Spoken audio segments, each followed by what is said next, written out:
July opened its sweltering arms. Europe pulls out swimsuits from the back of wardrobes. Jenin's been bombed, invaded with hundreds of Israeli soldiers on foot and missile attacked. Can't sleep from Leicester City, England.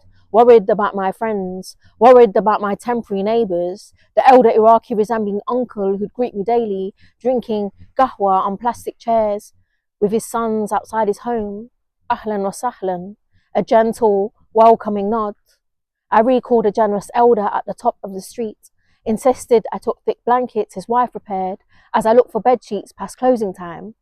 You're my neighbour now, bring them back whenever, don't worry. Can see the bedroom I slept in, more vivid than I'd seen in months, the disturbed charcoal-etched figure on the wall, smudged with a fingertip.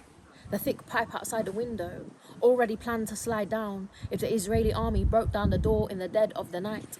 Their sadistic rituals, breaking into people's homes, invading Jenin camp at least twice a week before Fajr prayer. No time to dress, no warnings. The locals warned, be careful, stay away from the windows when the Jaish come.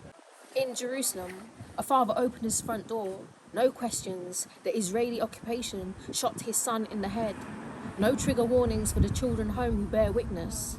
Colonial Israeli settlers obsessed with extrajudicial killings, targeting children, justifying, dehumanizing, firing. 3rd July 2023, they bombed Jenin camp in the West Bank, invaded and occupied for over 30 hours.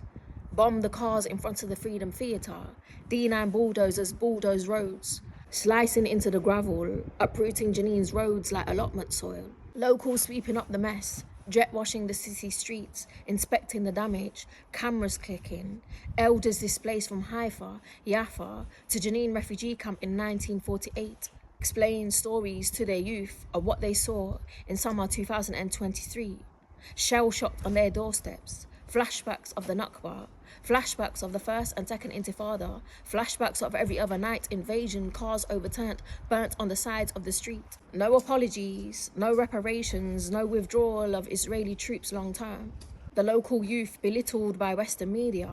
Grandmothers speak proudly when they speak of their youth protecting their camp. Who could interject and speak over Teata's blessings? Young men carrying their grandfathers on their back, leaving the camp, displaced. Faces flash in front of me. How is Misu, my favourite cheeky tiny little girl who'd side-eye me to sneak her cappy juice from the theatre fridge? Ashra Basir, Ashra Basir. Our private joke greeting when we'd catch each other's eye.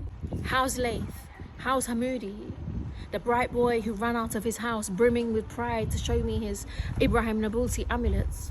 The locals I'd broke bread with, the youth I'd see picking salad at the falafel stand. How's the long eyelash joyful little girls at the top of the street who'd always invite me for coffee and fruit? Where are you going? Nablus? Go eat Nablus Kanafa, Zaki Kathir. The hilarious dad who'd tell me stories of all the years he spent in Israeli jails. They couldn't break him. A generation of young men 2 decades ago, mass arrested, administrative detention without trial, took the youth off the streets. The occupier fears the Shabab's fire, their resilience, their resistance, their defiance. My 15-year-old friend from the camp messages, I need psychological support. My brain couldn't take the bombs. Mahmoud stepped outside and lit his cigarette. A missile exploded.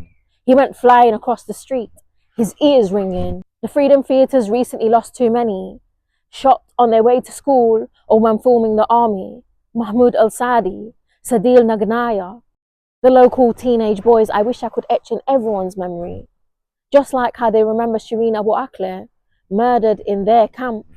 Can't walk 1 meter without seeing the faces of martyrs on posters or those in Israeli administrative detention without trial in Israeli prisons. Palestinians continue to fight for the dead and for the living, tweeting like maniacs into the echo chamber, amplifying our friends' voices. No help arrives. Channel 4 News patronizes Tabasi.